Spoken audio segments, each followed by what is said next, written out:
She had endured humiliation from her foster family her entire life.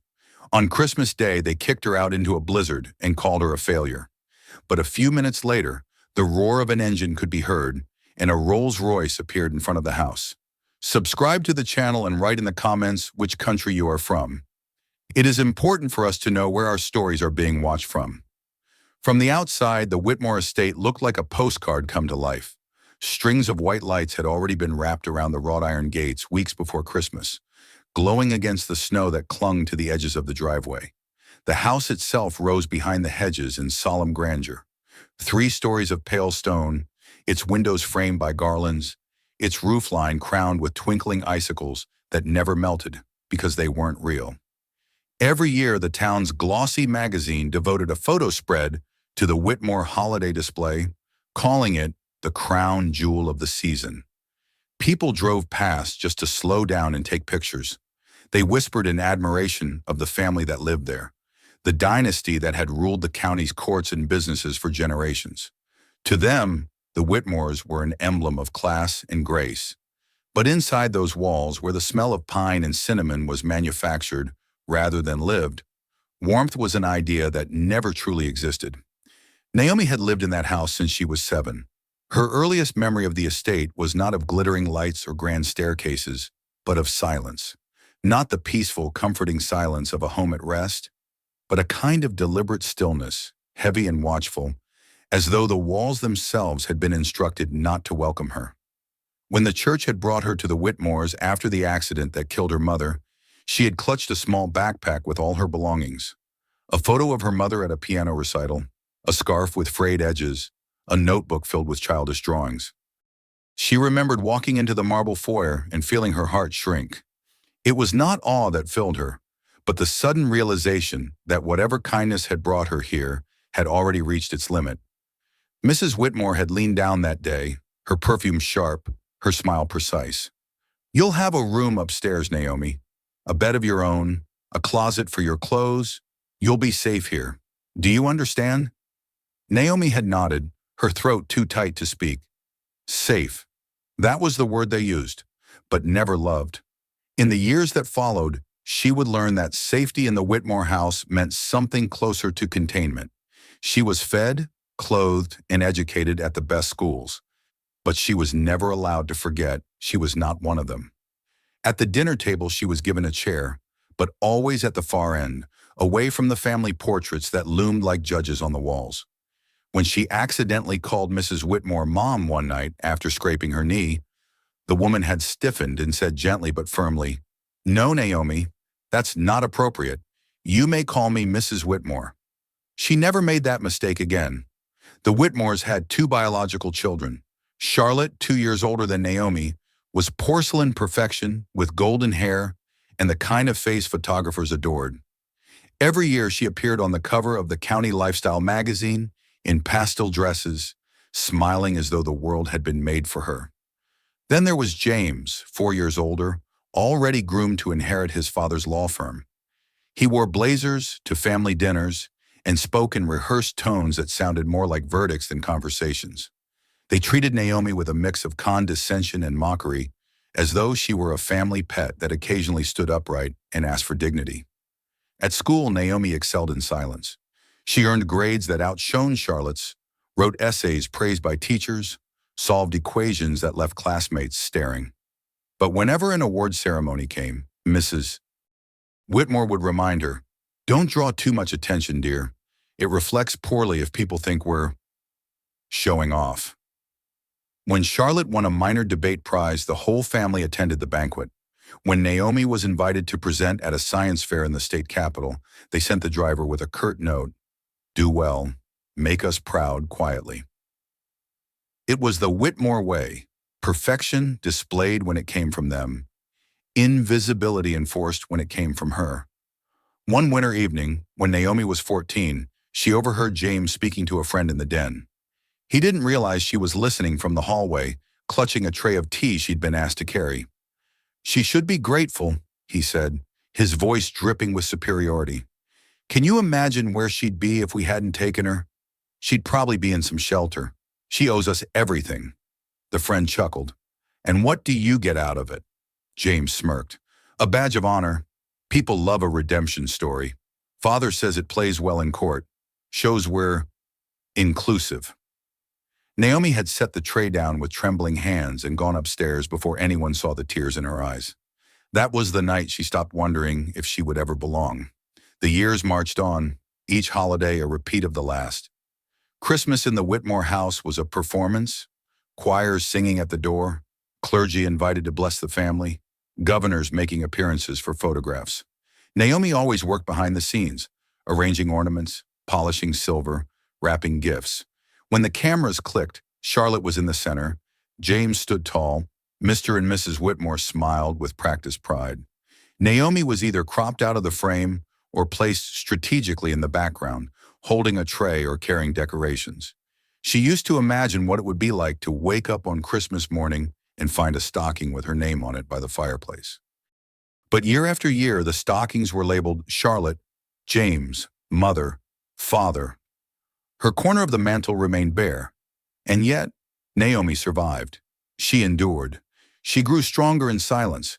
She learned to swallow words that might betray her longing, to carry herself with quiet dignity even when mocked. She became skilled at invisibility, and in that invisibility, she began to carve out a resilience that no one in the Whitmore family could see. Still, there were nights when she lay awake in her canopy bed, staring at the ceiling, hearing the faint echo of her mother's piano in her memory, a melody of warmth that no one in the Whitmore household would ever understand. One such night, only a week before Christmas, Charlotte had walked into her room without knocking. She was draped in a white silk robe, her blonde hair shining, her smile edged with cruelty. "Don't forget," Charlotte said, leaning against the doorframe. "When the governor comes for dinner, you stay in the kitchen. Last year, you ruined the photo op by wandering into the hallway." Mother was furious. "Don't embarrass us again." Naomi clenched her jaw, but kept her voice steady. "I didn't ruin anything. I live here too." Charlotte laughed, a soft, mocking sound. "Live here? You're lucky to have a roof over your head. Don't confuse charity with belonging."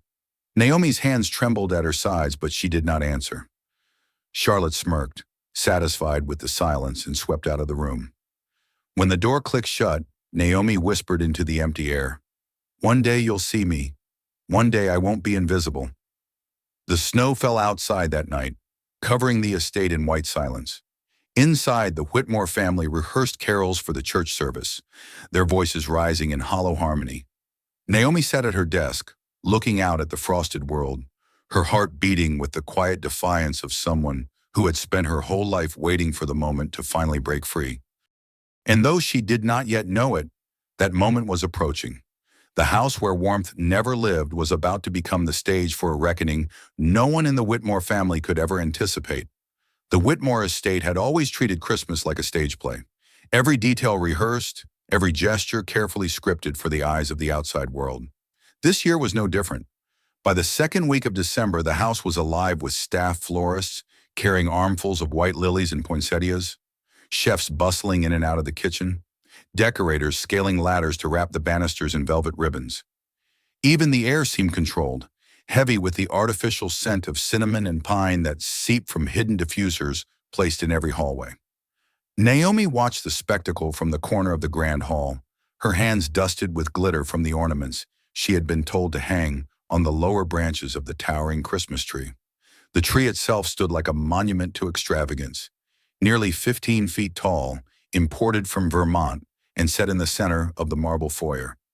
Its branches were thick with glass baubles, crystal snowflakes, and a crown of lights that sparkled as though the heavens themselves had been captured and contained indoors. She had helped balance the ladder, steadying it while Charlotte posed at the top for a photograph, placing the final ornament.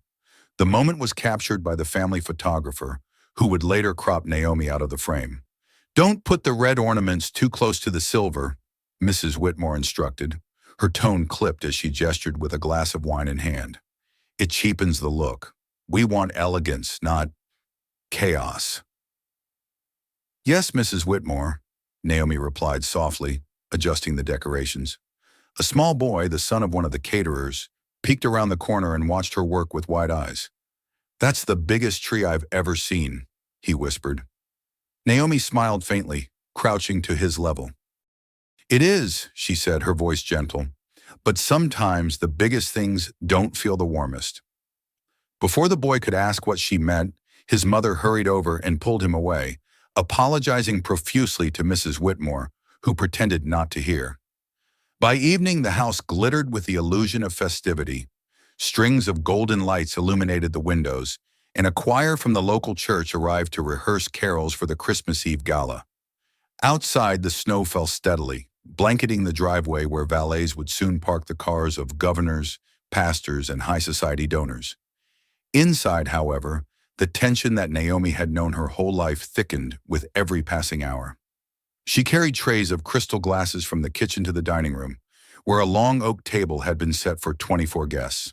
The silver gleamed, the porcelain plates were embossed with the Whitmore crest, and the center was lined with arrangements of white roses and eucalyptus. Each place setting had a gold-rimmed card with a guest name written in cursive. Naomi noticed, as she always did, that her name was absent. She paused at the head of the table, her eyes drifting to the cards. Governor Sanders, Reverend Cole, Judge Daniels, Mrs. Whitmore, Mr. Whitmore, Charlotte James. The list went on, but nowhere among them did Naomi appear. She whispered under her breath, "Not this year either." "Talking to yourself again?" James's voice startled her. He was leaning against the doorway, his tie loosened, a smirk on his face. "You should be grateful you even get to touch this table. Do you know how much this setup costs? More than your entire education." Naomi straightened her back, holding the tray firmly. "I'm not asking for a seat, just acknowledgement." James chuckled, shaking his head. "Acknowledgement doesn't pay bills, little sister. Besides, you're here because it makes us look good. A black girl under our roof, people call it charity, diversity, whatever sells best this season. Don't confuse marketing with love." The words stung, though they were no different from what she had heard her whole life. She turned back to the table, carefully setting the glasses, refusing to let her brother see her falter. Later that night, Charlotte swept into the kitchen in a gown of pale blue satin, her hair curled to perfection. She twirled once for the maids and then caught sight of Naomi, still in a simple sweater and jeans, arranging canapes on a silver tray. "Mother wants you in the back once the guests arrive," Charlotte said, picking up a canapé and biting into it daintily. "Last year you wandered into the hall just as the photographer was taking pictures with the mayor. It nearly ruined the whole spread. Don't do that again." Naomi looked at her sister, at the flawless gown and painted lips, and for a fleeting moment imagined reaching across the counter and smearing the lipstick with her thumb. But instead, she simply asked, "Do you ever wonder what it would be like if I were treated like family, even for one night?" Charlotte laughed, tossing her curls over her shoulder. "Family? Oh, Naomi, don't embarrass yourself. You're like a Christmas ornament, pretty enough to hang in the background, but never the centerpiece." Naomi's fingers tightened on the edge of the tray until her knuckles whitened. She said nothing. As the night deepened, the orchestra rehearsed in the parlor, violins weaving carols into the air. Staff hurried with boxes of champagne. Servers polished the cutlery again, though it was already shining. Naomi found herself in the pantry, pulling out crates of wine bottles, when Mrs. Whitmore entered, her heels clicking on the floor. "You'll wear this tomorrow night," she said, handing Naomi a plain black dress. It was not elegant, not festive, merely functional. "It's modest, blends with the staff uniforms. We don't want confusion." "Ah," Naomi held the dress in her hands, the fabric rough and unflattering. "But she began, her voice trembling. Mrs. Whitmore cut her off. "Naomi, this is not about you. Tomorrow night the governor will be here. Our reputation matters. Please don't make things difficult. Do your part quietly." Naomi lowered her eyes. "Yes, Mrs. Whitmore."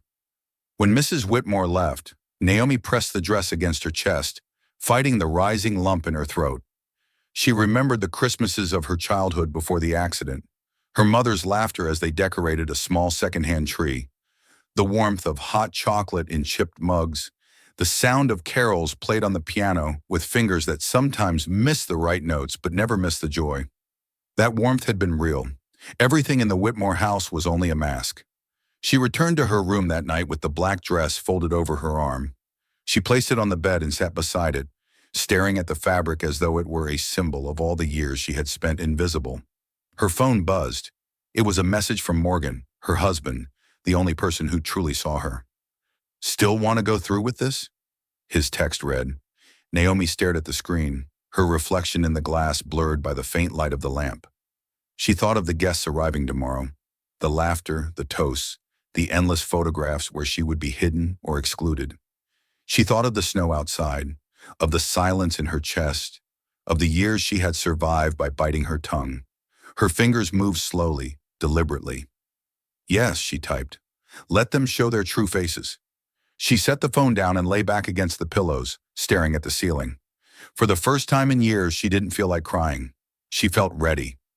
Downstairs, she could hear the faint strains of carols drifting up the staircase, the Whitmores rehearsing their roles for tomorrow night.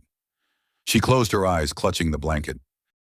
The house glittered with lights, but behind those lights was the same cold truth she had always known. And tomorrow, under the mask of celebration, that truth would finally break through. The morning of Christmas Eve dawned gray and heavy, as though the sky itself carried the weight of what was about to unfold. Snow had piled overnight across the driveway in high drifts, and the gardeners worked quickly, shoveling paths so the valets would have space to usher in the guest cars. By midday, the estate glowed like a cathedral of wealth. Wreaths of evergreen hung on the front doors, candles flickered in every window, and the massive Christmas tree in the foyer stood ready to greet the powerful men and women who would pass through the doors that evening. Naomi had been awake since dawn, not because she wanted to be, but because Charlotte had banged on her door at 6, insisting she help polish the silver. For hours, Naomi had moved like a shadow through the house, folding napkins, arranging ornaments, carrying trays of glasses. By late afternoon, the first cars began to arrive, black sedans and sleek SUVs crunching up the circular drive. Guests in furs and tailored coats stepped onto the shoveled paths, their laughter rising like smoke against the icy air. From her station near the kitchen, Naomi peeked into the grand hall as the first guests entered. The foyer filled with greetings, air kisses, firm handshakes, voices carefully pitched to convey ease and superiority. The Whitmores moved among them like royalty. Mr. Whitmore clasped shoulders and spoke in booming tones about tradition. Mrs. Whitmore glided gracefully, offering champagne flutes with the poise of a queen presenting gifts. Charlotte posed elegantly near the tree, her pale blue gown catching the light, while James shook hands with city officials, his confidence practiced down to the smallest gesture. Naomi's heart tightened. She had helped build all of this, every wreath hung, every candle lit, every silver fork aligned. Yet as the crowd swelled with governors, pastors, donors, and judges, she remained in the shadows, unacknowledged, invisible. She lifted a tray of hors d'oeuvres and stepped into the dining room. Guests immediately took from it without looking at her. One man, tall and thin with a diamond pin on his lapel, murmured, "Thank you, darling," his eyes already moving past her. Another glanced at her with faint curiosity and said under his breath, "Didn't know they hired the help to look so exotic this year." His companion chuckled, neither aware nor caring that Naomi had heard every word. She clenched her jaw but kept her face blank. She had learned long ago that silence was their comfort, and anything else would be used against her. As she moved from table to table, she caught sight of her siblings. James stood near the fireplace with 2 city councilmen, gesturing confidently as though the room belonged to him. Charlotte, glowing under the chandelier, lifted her champagne glass and laughed softly at something a senator's wife had said. Naomi could almost predict the captions the Society magazine would run with the photos. The Whitmores, a family of grace. When she passed near the foyer again, she heard Mrs. Whitmore's voice, loud enough to carry across the hall. "Naomi, remember your place, kitchen staff only. Do not linger where you're not needed." The words were spoken with a smile, as though they were a harmless reminder, but Naomi felt them like a slap. Several guests glanced at her, then politely looked away, as though embarrassed for her, but unwilling to intervene. She carried the tray back toward the kitchen, her head high, her shoulders straight. Inside, the chefs were busy arranging platters, the clatter of pots and the hiss of steam filling the air. The pastry chef, a stern man from Lyon, gave her a brief nod. "They overwork you," he muttered in accented English. Naomi didn't answer. Kindness from the staff was rare, but it was dangerous to acknowledge. When she returned to the patio, her assigned station for the evening, the sun was beginning to set.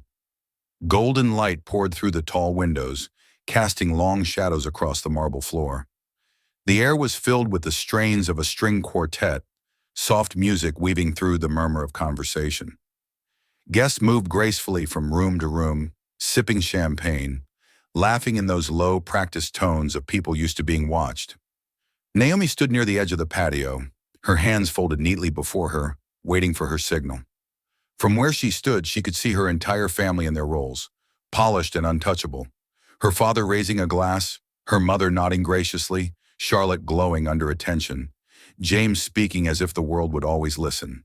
For a brief moment, Naomi imagined herself among them, not as staff, not as background, but as equal. She pictured her name printed on one of the cards at the table, her face caught in a photograph without being cropped, her voice heard without being silenced. The thought lingered only a moment before it withered. She knew better. She turned back toward her tray of glasses, the cold air seeping in from the patio doors.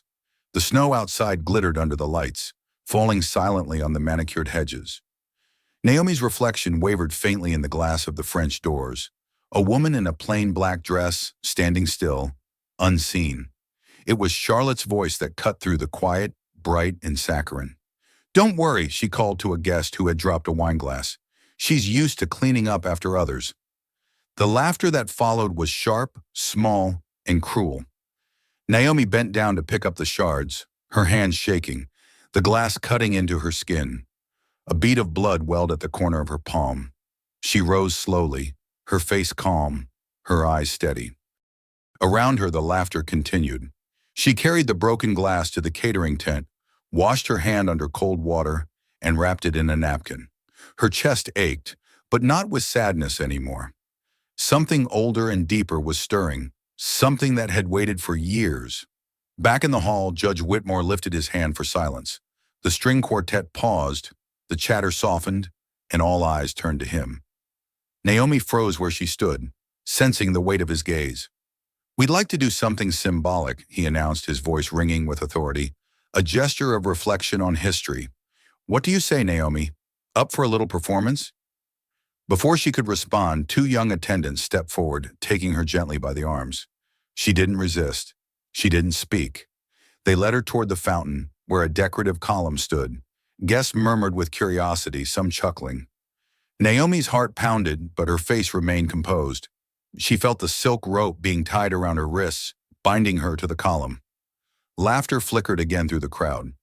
Someone lifted a phone to record. Charlotte giggled behind her glass of champagne.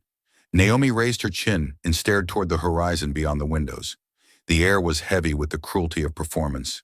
She stood straight-backed, silent, the cold silk biting into her skin. They thought they had humiliated her. They thought she was defeated, but she knew something they didn't. She knew someone was on his way.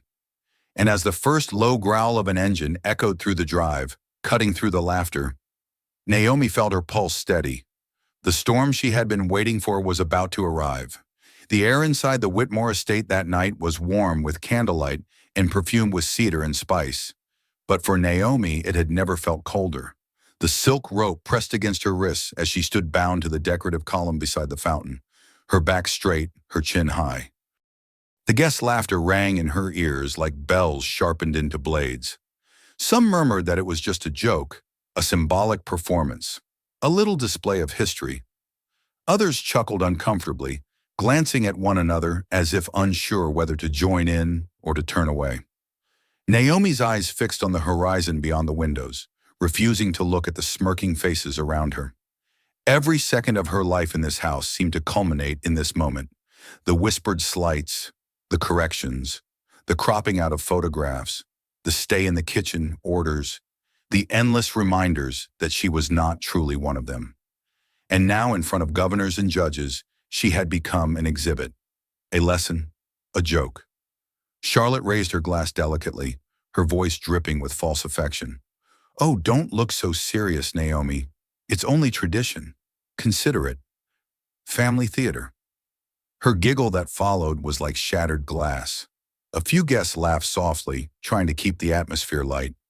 One man muttered, "These Whitmores always know how to put on a show." Naomi stood silent, the silk cutting into her skin, the faint sting in her palm from the earlier cut with the broken glass still throbbing. Inside, humiliation pulsed like fire, but outwardly she was calm. She would not give them the tears they wanted. Judge Whitmore lifted his champagne and addressed the crowd with the booming voice of a man used to courtrooms. "A reminder, friends, of how far we've come, of the burdens others once carried for us." His smirk widened as a ripple of applause moved across the guests. "It's a symbol, nothing more." The words sank into the air like poison. Naomi's jaw tightened, but she refused to break. In the corner of the room, James leaned toward a councilman, muttering, "She always needs the last word. At least now she's quiet." The two men laughed into their glasses. From somewhere in the crowd, a guest whispered, "Is this really necessary?" But no one responded. No one ever did.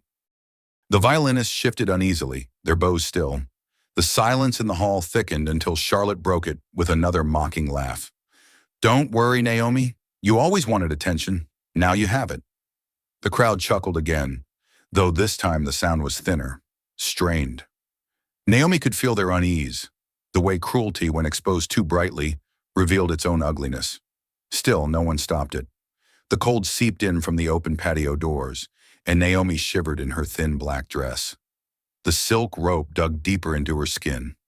She stared at the golden lights reflecting in the fountain's water, willing herself to remain still, to remain unbroken.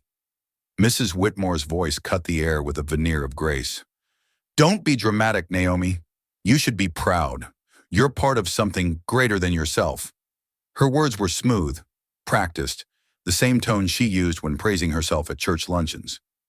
Naomi's lips parted, but no words came out. She tasted metal at the back of her tongue, the taste of swallowed rage. And then, as if to seal the performance, Mr. Whitmore raised his hand once more. "Tonight, we celebrate legacy. And what better way to remember where we've been than to see how far we've risen?" He gestured toward Naomi as though she were a prop in his speech. "Even the least among us have found a place under our roof." The applause that followed was polite, restrained, and hollow. Naomi closed her eyes briefly, the sound pounding against her chest. She remembered the first Christmas after her mother's death, when she had sat on a thin mattress in her new room, clutching her scarf, hoping for some sign of belonging. She had whispered to herself then, "Maybe next year they'll see me." Each year since, she had waited. Each year, she had been disappointed. And now, years later, this was the recognition she had been given. A spectacle, a symbol, a warning to anyone who dared to forget their place. Charlotte walked closer, her heels clicking on the stone floor. She leaned in just enough for Naomi to hear, her voice sharp beneath the smile. "Look at you, all dressed up as our family's mistake. Maybe now you'll finally understand. You'll never be one of us." Naomi's chest tightened, but she kept her eyes fixed straight ahead. She would not bow. Then Mrs. Whitmore turned to the crowd with a gracious smile. "It's time for her to reflect outside. A breath of cold air will do her good." She gestured toward the patio doors, wide open to the snowstorm beyond. The attendants untied the rope, their hands gentle, almost apologetic, but they did not meet her eyes. They led her toward the doors. Guests parted to let her pass, some laughing nervously, others watching with discomfort.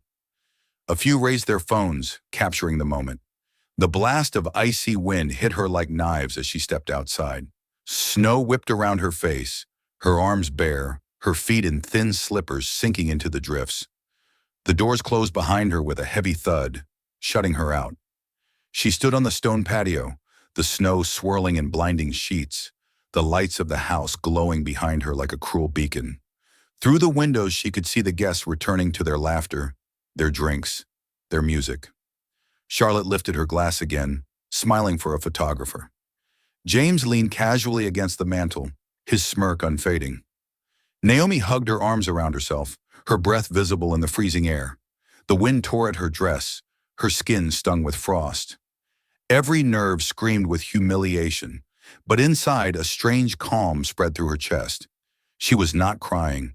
She was not begging. She was waiting. And then, faint at first, she heard it, the low, steady growl of an engine, distinct against the howl of the storm. Headlights pierced through the snow, cutting across the driveway. A sleek black Rolls-Royce glided through the gates, its presence commanding silence even before it came to a stop. Inside the hall, laughter faltered. Glasses lowered, heads turned toward the windows. Naomi's pulse steadied, her lips parted, a whisper carried away by the wind. "He's here!" The car door opened. A figure emerged, tall and deliberate, wrapped in a long navy coat. He walked toward her with the kind of calm that carried its own gravity. The storm swirled around him, but he moved as though it parted in deference. And for the first time that night, Naomi felt no cold at all. The doors shut with a thud that echoed in Naomi's bones. Inside, the music and voices swelled again, muffled by glass and stone. Outside, the world was raw and merciless.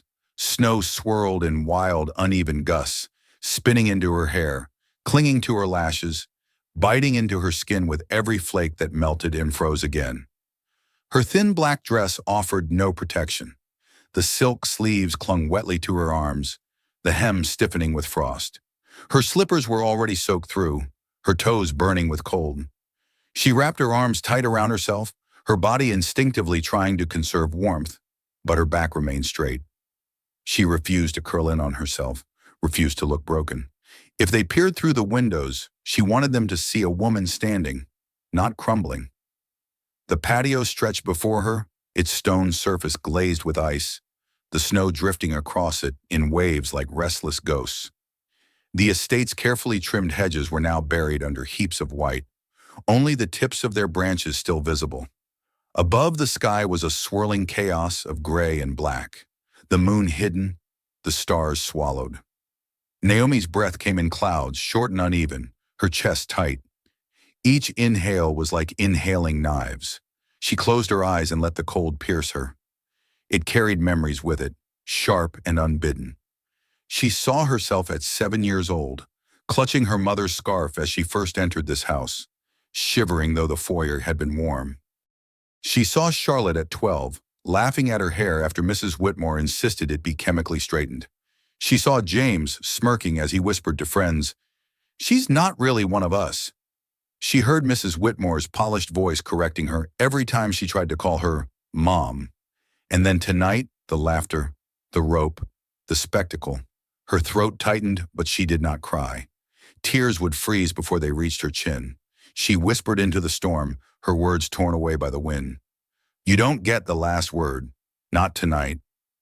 The snow stung her cheeks, numbing her fingers until she could barely feel them. Her whole body trembled, but inside a strange steadiness settled over her. For years she had lived in silence, the silence of being overlooked, of being corrected, of being erased. But this silence, this icy, howling silence, belonged to her. Out here, there were no masks, no stage performances, just the raw truth of the storm and the raw truth of her endurance. Through the windows, she saw shadows moving, guests sipping drinks, Charlotte posing near the tree again, Mrs. Whitmore smiling at some whispered comment. They had already moved on, already forgotten her as anything more than a prop they had used. That, more than the cold, hardened her resolve. She could disappear out here, and they would not care. And yet she felt the weight of something else rising in her chest. The knowledge that this moment would not break her. It would transform her. And then came the sound. Low at first, almost hidden beneath the wind, but steady. The hum of an engine. She opened her eyes. Headlights appeared through the snow, cutting twin beams across the white-covered driveway. They grew closer, brighter, a sleek black shape emerging from the storm. The Rolls-Royce. Naomi's breath hitched. Her lips parted, but no sound came out. She watched as the car glided to a stop at the edge of the patio. The driver stepped out, his coat dusted with snow, and moved quickly to the rear door. The guests inside had noticed too. Through the glass, Naomi saw faces turned toward the windows, laughter halting, forks frozen halfway to mouths. Someone pointed. Another murmured. The room began to shift with the subtle unease of people realizing something unexpected was unfolding. The rear door opened and he stepped out. Morgan Hart, tall, deliberate, wrapped in a navy coat that clung against the storm, his presence seemed to shift the very air. Snow clung to his shoulders but melted as if unworthy of staying there. His eyes, sharp and steady, scanned the scene before him. Not at the house, not at the guests peering from behind the glass, but at her. Only her. Naomi felt her chest loosen for the first time that evening. He moved toward her with calm precision, his steps crunching against the snow. The storm howled, but it bent around him, as though unwilling to defy his path. He reached her side and without hesitation removed his coat, heavy and warm, and draped it over her trembling shoulders. His hand lingered there, steady, grounding. "Naomi," he said, his voice low but clear, cutting through the storm like a blade. "What have they done to you?" She shook her head, her throat too tight to speak. The warmth of his coat seeped into her frozen skin, the scent of him clean, strong, filling her senses. He lifted her chin gently, forcing her to meet his eyes. "You're safe now." From inside, the guests had crowded near the windows. Murmurs rippled through the hall. Mrs. Whitmore's hand covered her mouth in shock. James's smirk faltered. Charlotte's champagne glass trembled in her hand. The doors opened suddenly and Judge Whitmore stepped onto the patio, his face flushed, his voice booming. "Who are you?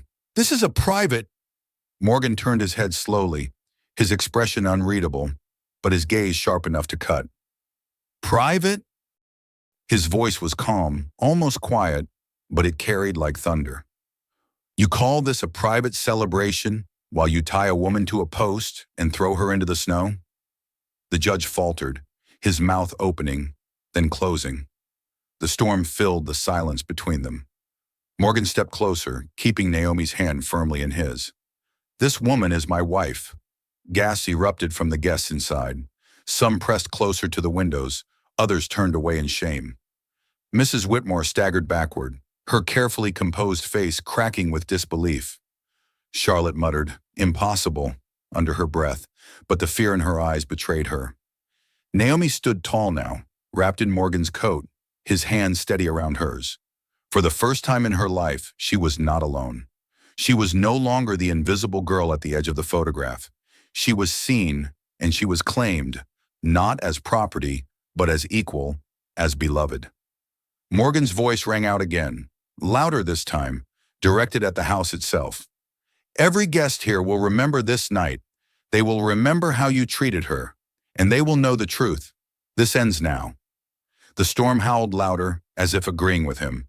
Naomi looked at the faces inside, pale and shaken, and realized that everything was about to change. For the first time in years, the silence was not hers to bear. It was theirs. The storm seemed to bow before him. Morgan Hart moved across the snow-covered patio with the quiet confidence of a man who did not need to raise his voice or announce his presence to command the air around him. The long navy coat swirled at his calves, dusted with flakes, and each step crunched with a sound so deliberate it felt like a drumbeat heralding something inevitable. Naomi stood beside him, wrapped in the warmth of the coat he had placed on her shoulders. The sudden shift from the biting cold to the shelter of his presence made her dizzy. Her hands, raw and red from the frost, clutched the fabric tightly as if it were the only tether holding her upright. For years she had endured, silent and alone, but in that moment, with him at her side, she realized she no longer had to. The glass doors opened again. Judge Whitmore stepped onto the patio, his linen suit incongruous against the storm, his face flushed with indignation and drink. Behind him, the glow of the chandelier spilled onto the snow, framing the startled faces of the guests pressed against the windows. "This is outrageous," the judge barked, his voice booming though it wavered at the edges. "Who do you think you are, barging onto private property, interrupting my celebration?" Morgan stopped just a few feet away, his posture calm but unyielding. "Private property?"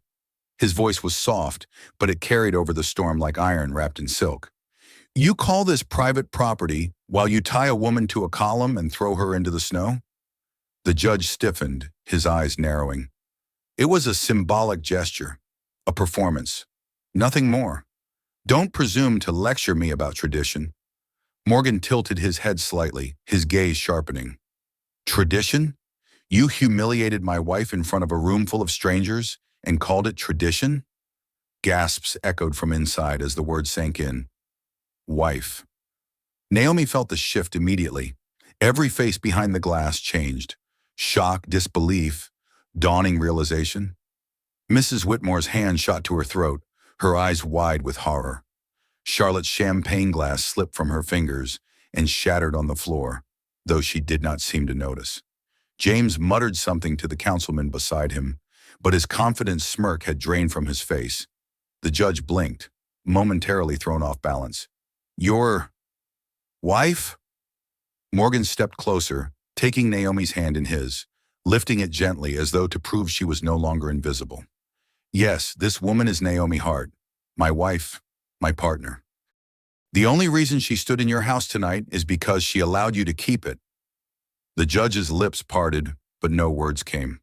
The storm howled around them, filling the silence with its relentless fury. Morgan's gaze swept across the windows, across every guest who dared to look back at him. How many of you laughed? He asked, his voice still even, still quiet, but cutting deeper than any shout. How many of you raised a glass while they tied her wrists and paraded her like a spectacle? Did you think it was entertainment? A lesson? A joke? The guests shifted uneasily. Some looked down at their shoes, others whispered nervously to each other. No one answered. Naomi felt the warmth of his hand steady against hers. For the first time in years, she wasn't standing alone at the edge of the photograph. She wasn't background. She was center. The judge cleared his throat, trying to recover his authority. This is absurd. You can't come into my home and… Morgan cut him off, his voice as sharp as glass. Your home. He reached into his coat and pulled out a folded document, crisp and unmistakable. He held it up for the judge to see, though his eyes never left the man's face. 3 months ago, this house went into default. Unpaid taxes, missed mortgage deadlines, calls from creditors you ignored. Do you remember? The judge's face paled. That's irrelevant. We secured an investor. Yes, Morgan interrupted smoothly. An investor. A holding company you thought was nameless, faceless. That investor was me, at her request. He turned his head slightly, glancing at Naomi with quiet pride. She didn't ask me to save you. She asked me to buy it anonymously so you wouldn't lose face. The murmur inside the house grew louder. Guests leaned toward each other, whispers flying, reputations unraveling in real time. Mrs. Whitmore stumbled forward, her voice trembling. You tricked us. This is deception. Naomi's voice, low but steady, cut through the storm. No. I saved you. Again. The words struck harder than any shout. The guests fell silent, the storm itself seeming to hush for a moment. Naomi's eyes locked on Mrs. Whitmore's, unflinching, unafraid. You taught me how to sit straight, how to keep quiet, how to be invisible. And tonight you tried to teach me how to stand like a disgrace. But you never taught me how to be small. And I won't be. The silence that followed was heavier than any noise. For a heartbeat, the world seemed frozen. Naomi, with Morgan's coat wrapped around her shoulders, the judge clutching at a truth he could not deny. The guests pressed against the glass like witnesses to their own shame. Morgan folded the document and tucked it back into his coat. He took a step closer to the judge, his voice quieter now, but so absolute it rang like a verdict. This ends tonight. You have 15 minutes to gather your things and leave this property. You don't own it anymore. Not a brick, not a blade of grass. It's hers now. The judge's mouth opened, then closed again. His hands shook at his sides. For the first time in Naomi's memory, he looked small. Inside, a murmur swelled, fear, awe, disbelief. The Whitmore's guests, so accustomed to performances of grace, were witnessing a collapse instead. Naomi stood taller, the warmth of Morgan's coat on her shoulders, his hands steady in hers. The cold no longer bit at her skin. The humiliation of minutes ago had been transfigured into something else, strength. And as the storm raged around them, Naomi realized that the silence was no longer hers to endure. It was theirs, and it terrified them. For a moment, no one moved. The storm whipped at the patio, rattling the doors in their frames, but inside the house there was only silence. Thick, suffocating, unnatural silence. The guests stood frozen, their glasses half raised, their mouths slightly open, their carefully polished expressions cracking into unease. The Whitmore estate, always a stage for elegance and control, had become a theater of collapse, and everyone present knew they were witnessing something they would never forget. Morgan still stood at Naomi's side, tall and composed, his navy coat flecked with snow, his posture unyielding. His hand was firm around Naomi's, anchoring her to the ground, but also lifting her higher than she had ever felt before. She could feel his calm strength radiating outward, not loud or theatrical, but undeniable, a gravity that commanded every eye in the room. Judge Whitmore's face had drained of color. His lips moved, searching for words, but none came. He was a man who had built a life on speeches, verdicts, proclamations delivered from the safety of power. But here, on the patio of the house he no longer owned, his words failed him. He looked less like a judge and more like a man unmasked. It was Mrs. Whitmore who broke first. She stepped forward, her pearls trembling against her throat, her voice brittle. "This is slander," she hissed, though her tone lacked conviction. "You have no right to humiliate us in front of our guests. Naomi, how dare you?" Naomi's eyes met hers, calm but unflinching. "How dare I?" Her voice, low and steady, carried into the house as though amplified by the storm. "How dare you parade me like an object for their amusement? How dare you tie me up and cast me into the snow like I was nothing?" Her words cut through the room sharper than any blade. "I spent years saving you. I paid your debts. I kept the lights on in this house. And in return, you turned me into your entertainment." The crowd shifted uncomfortably, whispers breaking out like sparks. A senator's wife leaned to her husband, whispering, "Is this true?" A businessman muttered, "I heard rumors about the foreclosure." Eyes that once admired the Whitmores now studied them with suspicion, with pity, with contempt. James tried to recover the moment. He stepped forward, his suit impeccable, his smirk practiced. "This is all dramatics," he said, raising his hands as if calming a courtroom. "My sister, she is not your sister." Morgan's voice snapped across the air, cold and precise. The weight of it silenced James mid-sentence. Morgan's gaze narrowed, piercing through him. "You never treated her as family. You mocked her, erased her, diminished her. Don't you dare claim her now that the truth has exposed you." James faltered, his smirk collapsing into a scowl. He turned his glare on Naomi, but it no longer landed. She stood taller now, her shoulders squared, her eyes steady. For the first time, she did not shrink beneath his stare. Charlotte stepped forward next, her gown glittering under the chandelier, though her face had lost its polish. Her voice trembled as she tried to salvage her image. "Naomi, this isn't fair. You know we gave you so much. A home, an education, opportunities." Naomi cut her off, her tone sharper than she ever remembered hearing it. "You gave me a bed and rules. You gave me silence and scorn. You gave me reminders every single day that I should be grateful for scraps while you feasted. That's not love, Charlotte. That's ownership, and I am not yours to own." The room buzzed with murmurs.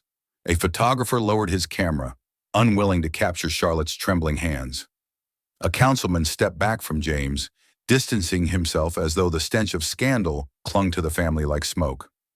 Morgan moved forward then, releasing Naomi's hand only to stand squarely between her and the Whitmores. He reached into his coat once more and pulled out the deed, unfolding it with deliberate care. He held it up for the guests to see. "This," he said, his voice cool but cutting, "is the deed to this estate, signed, sealed, purchased, 3 months ago, transferred legally to a company I control at the request of my wife. She didn't do it to humiliate you. She did it to save you." The judge staggered back, his eyes wide, his lips trembling. He whispered, "No."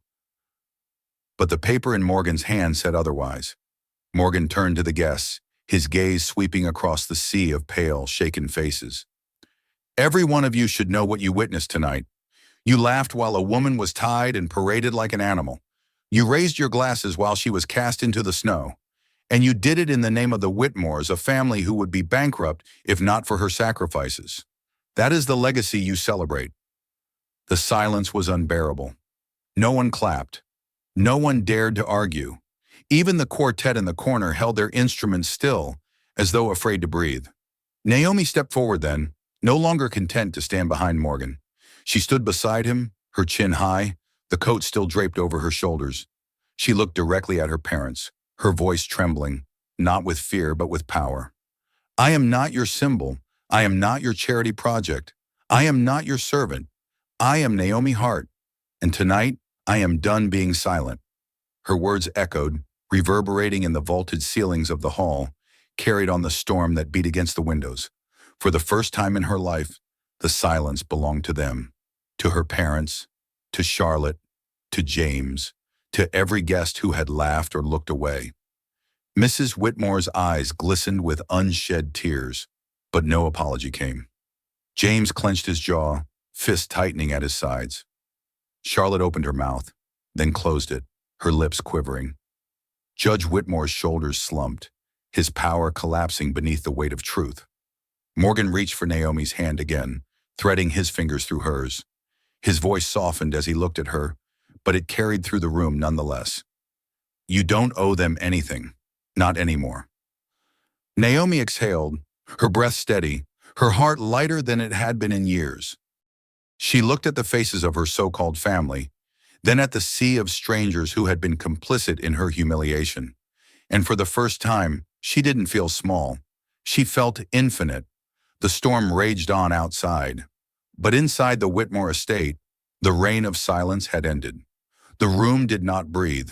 The Whitmore's grand chandelier cast its light over faces that had, moments ago, been arranged in polite smiles and shallow laughter. Now they were masks of unease. Pearls gleamed against throats that had tightened in discomfort.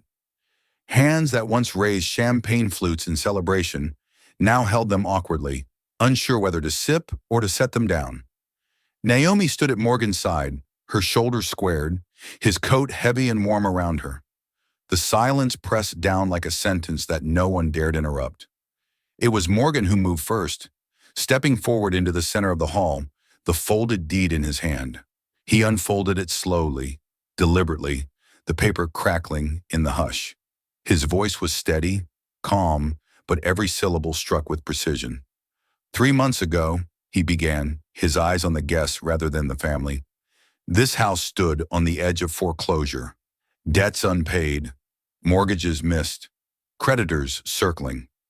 Everything you see here, the chandeliers, the silver, the manicured lawns, was days away from being stripped and sold. Gasps rippled across the room.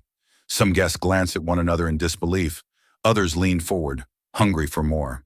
Scandal, after all, had its own currency. Morgan continued, his voice sharpening. And who saved it? Was it the judge who boasts of legacy? Was it the daughter who polishes her reputation for magazines? Was it the son who struts in borrowed authority? No, it was her. He turned, gesturing to Naomi. Naomi Hart, the woman you tied to a column and laughed at tonight. She is the reason this house still stands. She paid your taxes. She covered your debts. She poured her savings, her energy, her future into keeping this facade alive while you erased her from your photographs and your lives. The whispers grew louder now, scandal spreading like fire. A senator muttered to his aide, "If this gets out..." A socialite fanned herself nervously, her eyes darting toward the exits. Mrs. Whitmore's face had gone pale, but she forced a brittle smile. You misunderstand. We gave her a place here. Naomi's voice cut through hers, low but firm. You gave me a place to hide, not to belong. She stepped forward, her bare feet silent on the marble. You paraded me as proof of your charity, but never as family. You corrected me when I called you mother. You silenced me when I tried to speak. You let me build your foundations and then buried my name beneath them. Her words landed heavier than the storm outside. Guests stared, some wide-eyed, others guilty, as though their laughter moments earlier now burned their throats. James tried to recover the family's crumbling mask. He raised his glass, forcing a smirk. Let's not exaggerate. She's always been dramatic. Surely we don't take the word of enough. Morgan's voice sliced across the air, final and unyielding, his gaze fixed on James, and for the first time, the polished young attorney faltered. Every record proves it. Every debt document carries your father's name. Every wire transfer came from accounts Naomi controlled. Without her, your law firm would be shuttered, your businesses dissolved. You owe her everything, and yet you gave her nothing but humiliation. The smirk drained from James's face, replaced with a flush of anger and shame. He looked around for support, but the councilmen who had been listening moments before had stepped back, their eyes narrowed, their alliances dissolving. Charlotte's voice trembled as she stepped forward, her gown glittering but her confidence dimming. Naomi, you don't understand. We needed you. Naomi's laugh was sharp, hollow. Needed me? You needed my silence, my obedience, my money, but you never needed me. Not once. The storm outside roared, the windows rattling with its force, as if nature itself punctuated her words. Morgan turned back to the judge, stepping close enough that their breaths nearly mingled in the icy draft from the patio. This house is no longer yours. You signed it away when you accepted the terms. Look at the paper if you doubt me. He handed the deed to the judge, whose hands shook as he unfolded it. The judge's eyes scanned the page and his face collapsed. His signature glared back at him, undeniable. His lips trembled. No, this isn't possible. It is, Morgan said simply, and every guest here is witness to it. The crowd shifted again. This time some guests began to whisper Naomi's name, hesitant but acknowledging. For the first time, she was not invisible in this house. Mrs. Whitmore staggered forward, her pearls swaying. Naomi, listen to me. Whatever mistakes we made, Naomi's eyes locked on hers, steady and sharp. Mistakes? You call a lifetime of erasure and humiliation a mistake? Her voice cracked, but not from weakness, from release. You never loved me, you used me, and tonight you tried to break me, but you failed. The final word echoed, heavy and certain. The guests no longer whispered. They stared openly, judgment heavy in their gazes, but this time not at Naomi, at the Whitmores, at the family whose polished image was unraveling like cheap ribbon in the storm. Morgan slid the deed back into his coat, his movements deliberate. He reached for Naomi's hand again, and when their fingers intertwined, the gesture was not just intimate but declarative. She is my wife, my equal, my partner, and you will never touch her again. The judge's shoulders sagged, the weight of the truth crushing him. James turned away, his fist clenched. Charlotte's eyes brimmed with tears, mascara streaking down her cheeks. Mrs. Whitmore covered her mouth, trembling as though the reality of her downfall had only just struck. Morgan's gaze swept the room one last time. This charade is over. Gather your things. Leave this house. You don't own it anymore. The words dropped like stones into a well. No one argued. No one dared. Naomi stood taller, the storm still raging outside. But inside, for the first time, she felt warmth. The house that had suffocated her for years was no longer their stage. It was hers. The Whitmores did not leave immediately. For all their arrogance and pride, they were slow to accept the truth of their defeat. They stood scattered across the marble floor like chess pieces knocked out of position, each one trying to cling to the roles they had rehearsed for years. But the stage had already shifted, and no one in the audience was fooled anymore. Naomi stood in the entryway, Morgan's coat still draped around her shoulders, her hand entwined with his. The warmth of his palm pulsed into her skin, steady, grounding, but what steadied her most was the realization that she was no longer trembling. She had spent her life in this house trying not to be noticed, trying to make herself small enough to survive. Now every gaze in the room was on her, and for the first time, she welcomed it.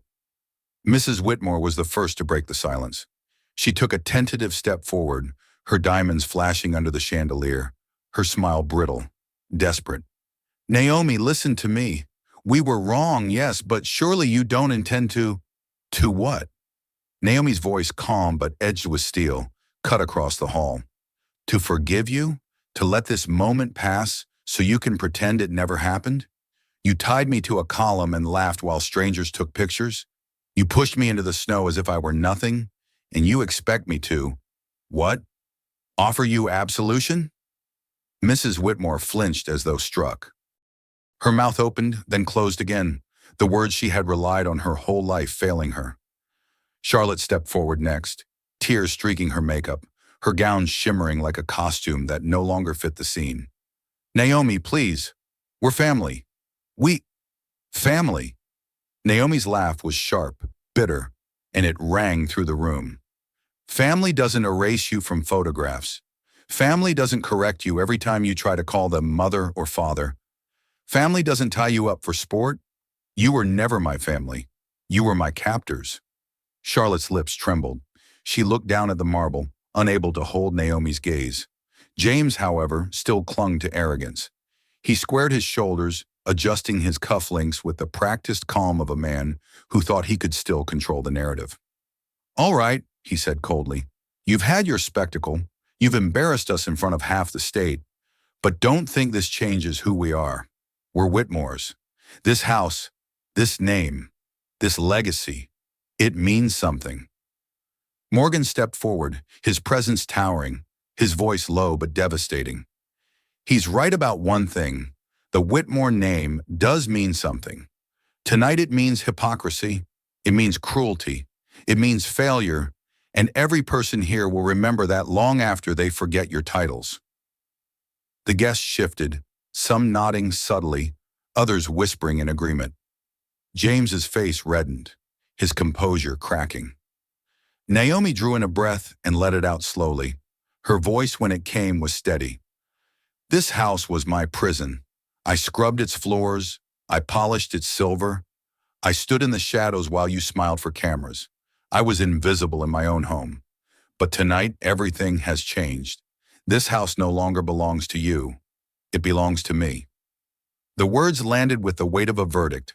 Morgan turned to her then, his eyes softening as he looked at her. Say it again, he urged gently. Naomi lifted her chin. This is my house now.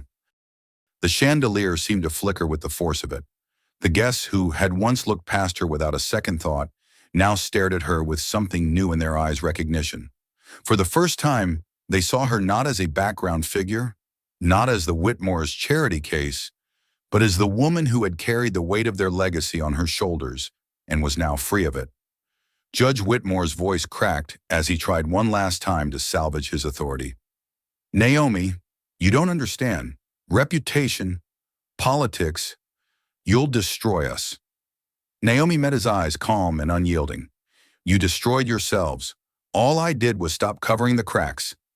The judge's shoulders slumped, the fight gone from him.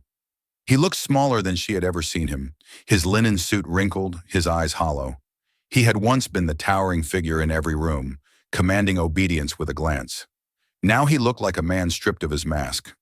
Morgan slid the deed back into his coat. His voice was final. You have until dawn to pack your belongings. After that, if you're still here, security will remove you. Gasps erupted among the guests again. The Whitmores had been untouchable for decades, but the declaration carried no trace of bluff. Everyone in the room knew Morgan had the power to enforce it. Naomi looked around the hall, the towering tree she had decorated, the garlands she had hung, the table she had set. For years she had done these things invisibly, her work claimed by others, her presence erased. Now the same decorations gleamed in a different light. They were no longer symbols of a house that rejected her. They were hers. She walked slowly toward the long oak dining table, her bare feet soundless against the marble. She traced her fingers along the polished surface, remembering all the times she had stood 2 steps behind it, serving plates, but never sitting down. She stopped at the head of the table, the seat where Judge Whitmore had always reigned, and placed her hand firmly on the chair. This seat is mine now, she said softly, but every ear in the hall heard her. The judge's face crumpled. Charlotte covered her mouth to stifle a sob. James muttered something under his breath and turned away, unable to bear the sight. Morgan walked to her side and pulled out the chair. He looked at her with pride. Then sit. Naomi lowered herself into the chair, her posture regal, her shoulders back. She sat at the head of the table for the first time in her life, not as a servant, not as a shadow, but as mistress of the house. The guests looked on, some with awe, some with shame, some with grudging respect. The storm outside howled louder, snow battering against the windows, as though the world itself was bearing witness to the shift. Naomi rested her hands on the table, steady and sure. This house is mine. My past is mine. My future is mine. And you, her eyes swept across her former family, are nothing more than guests who've overstayed their welcome. The words sealed their fate. The Whitmores had been dethroned, their masks shattered, their power gone. Naomi had reclaimed the house that had once imprisoned her, transforming it into the stage of her triumph. For the first time in her life, she belonged. The storm subsided in the hours after the confrontation, as if nature itself had grown weary of rage. By dawn, the snow lay heavy and silent across the lawns of the Whitmore estate, draping the hedges and the stone fountain in white. The air was sharp and still, carrying the clean scent of winter without the cruelty of the night before. Inside, the house felt different. The grand chandelier still hung above the foyer. The silver still gleamed on the long oak table. But the air had shifted. For the first time since Naomi had set foot there as a child, it no longer pressed down on her. The silence that lingered in its rooms was not suffocating but calm, like the exhale after a storm. The Whitmores had gone. They had spent the night gathering their things in bitter silence, retreating to the guest wing under the watchful eyes of Morgan's quiet but firm security team. By morning, their cars had departed, wheels crunching over the snow, headlights vanishing down the drive. They left behind the decorations, the photographs, the echoes of their laughter. But they took with them the one thing Naomi had longed for them to lose, their power over her. Naomi awoke that morning not to the command of a knock on her door, not to the sound of Charlotte's sharp voice or Mrs. Whitmore's clipped instructions, but to the faint melody of humming drifting from the kitchen. She lay still for a moment, savoring the weightless quiet. For years she had woken bracing herself for correction, for cold glances, for reminders of her place. Now she woke without fear. Her chest rose and fell freely. She breathed as though for the first time. When she rose, the navy coat Morgan had draped over her shoulders still lay across the foot of the bed. She wrapped it around herself again, not out of need, but out of memory. She padded barefoot down the wide staircase, her hand gliding along the polished banister that had so often felt like a rail of judgment. This morning, it was simply wood beneath her fingers. In the kitchen, Morgan stood over the stove, sleeves rolled to his forearms, scrambling eggs in a copper pan. The scent of coffee filled the air, rich and grounding. He glanced up when she entered, his lips curving into the smile that had always steadied her more than words. "Good morning," he said, his voice gentle. Naomi leaned against the doorway, watching him, her heart aching with a kind of peace she had never known in this house. "Good morning." He slid a plate onto the counter and poured her a cup of coffee. "How does it feel?" She moved toward him, her fingers curling around the warm mug he handed her. She looked out the window at the snow-covered lawn, at the fountain where she had stood bound only hours before. The sight no longer made her chest tighten. Instead, it looked ordinary, even beautiful. "It feels," she said slowly, "like I can finally breathe." Morgan reached across the counter, brushing his thumb across her hand. "You don't have to stay here if you don't want to. We can sell the house, leave it behind, start fresh anywhere. Vermont, Paris, Seattle, anywhere you want." Naomi smiled faintly, shaking her head. "You know I hate snow." He chuckled, the sound warm in the cold morning. "Then not Vermont." She sipped her coffee, her eyes softening as she looked back at him. "Maybe not yet. I don't want to run from this place. Not anymore. I want to stand in it, reshape it, make it mine." Morgan nodded, his gaze proud and steady. "Then that's exactly what we'll do." The days that followed were quiet, deliberate, almost sacred. Naomi and Morgan moved through the house room by room, stripping away the remnants of the Whitmore's presence. They boxed crystal that had been polished for strangers' eyes, folded gowns that had been worn only for photographs, packed journals filled with James's legal jargon, and Charlotte's magazine clippings. None of it felt like mourning. It felt like clearing space, making room for something new. In the attic, Naomi found a stack of her old notebooks, dusty and forgotten, behind holiday decorations. She opened one and found a list written in green pen, the letters crooked and uneven. At the top, the title, "Things I'll Do When I'm Free." Her throat tightened as she read the first item. "Learn to paint the sunset."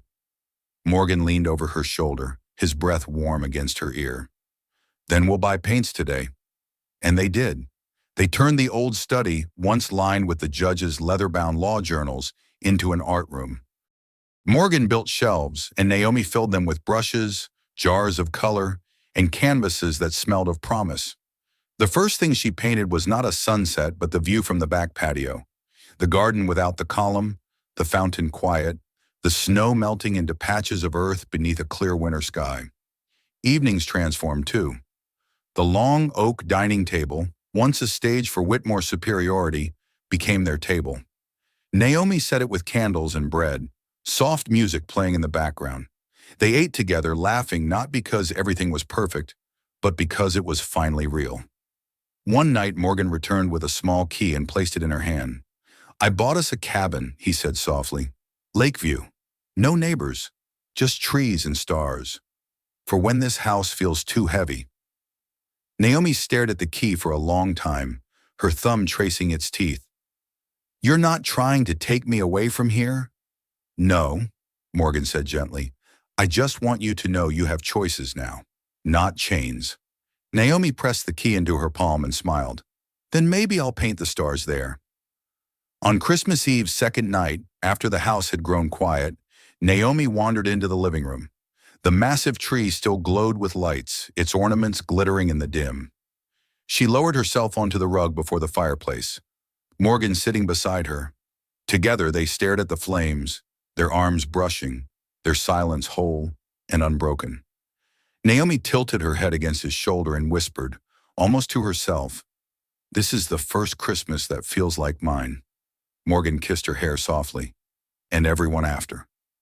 When she closed her eyes, she saw not the image of herself bound and humiliated, but the vision of herself at 7 years old, clutching her mother's scarf, stepping into this house for the first time.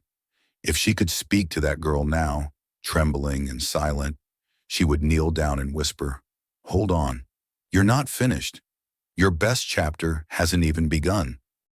And when she opened her eyes, she believed it. The storm was over. The silence had broken. And in its place, Naomi finally found the warmth she had been denied for so long. A warmth that wasn't borrowed, staged, or conditional. It was hers. If this story moved you, don't stop here. Hit that subscribe button now so you never miss the next chapter. Check out our other powerful stories waiting for you on the channel, each one more gripping than the last. And don't keep it to yourself. Share this video with someone who needs to see it today.